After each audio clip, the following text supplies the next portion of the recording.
Hello, and welcome to today's session on how to establish positive relationships with learners. Here are some tips on how to foster these connections. I'd like to examine behavior management and building a good relationship with our students. It is true that when we have a relationship with someone we're fond of, we are prepared to go beyond what is expected of us to make that relationship work. This bond should be reciprocal and can be if we start building that relationship from the start. Through Love and Logic, a classroom model used at the Highlander Charter School in the USA, teachers have managed to make students feel they are part of a community and cared for. Students respond more willingly to teachers' instructions and requests. In the Love and Logic approach, teachers change the pitch of their voice and mindset when dealing with young learners. There are several steps to this model. Step 1 starts at the door of the classrooms where students are met and greeted. Teachers often have little idea of what is happening in students' homes, and when students come to school, they inevitably bring their issues with them. Showing some empathy towards their problems is more likely to open the lines of communication. Thus, when kids say they're not doing well or things are not so good, by simply saying, "Oh, I'm so sorry to hear that," in response to "How are things going?" will make learners want to open up and listen more in the class, since they have been given the kind of empathetic response they are waiting for.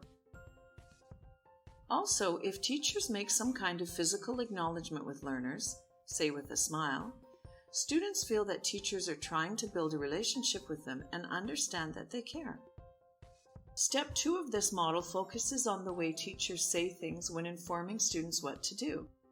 For example, preempting such utterance with "I'd be happy to," as in the following: "I'd be happy to read you a story when the class is ready," "I'd be happy to go outside when the books are back on the shelf," may motivate students to want to follow the instructions, as it sounds less threatening and more encouraging. The most important step to Love and Logic is the one where students have choices. By allowing them to choose when, what, or how, it is giving them control over their choices. For instance, if we say, "Would you rather clean up the classroom in 5 minutes or in 10 minutes? Or would you like to come and sit on the mat or continue working where you are?"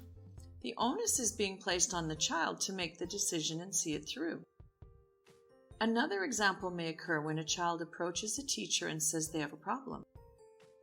Instead of trying to solve their problem, the response could be, "Oh, that doesn't sound good. What do you think you're going to do about it?" If they talk through their issue and try to work out some kind of solution, the choice that they're making is going to be an important lifelong lesson for them.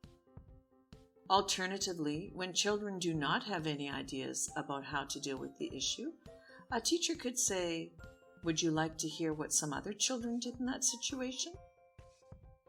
We are, in effect, informing the child that it is not our solution but other kids' choices.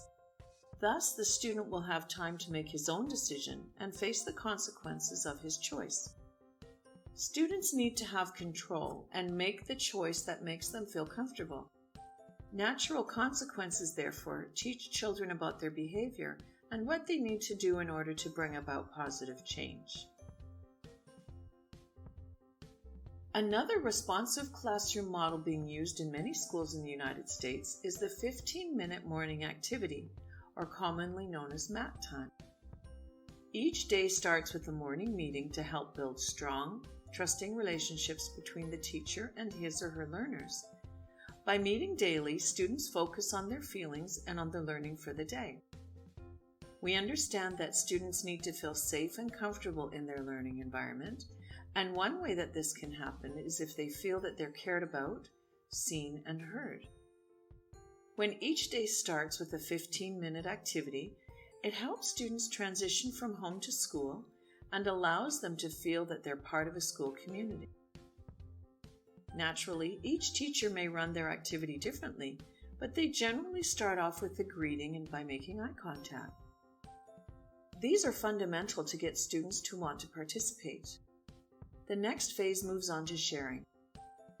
As the students sit in a circle and discuss, for example, what they did at the weekend, everyone learns something interesting about each other through this activity.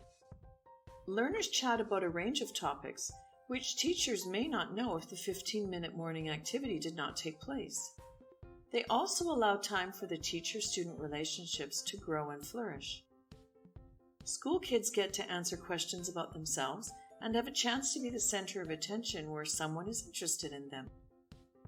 Although teachers realize that spending 15 minutes a day on settling students in can be a hard thing to do as it often takes away from their teaching time, students welcome the activity and respond positively as it does effectively build a sense of community in the classroom, improving relationships all around. Today's session has highlighted the benefits of empowering students, even at a young age, and allowing students the freedom to express themselves and cooperate in a safe environment. This ultimately fosters a sense of community and mutual respect between students and their peers, as well as students and their teachers. If you would like to explore more on any of the topics discussed, click on the links provided at the end of this unit. As always, remember to observe what is happening in your classes and be a reflective practitioner.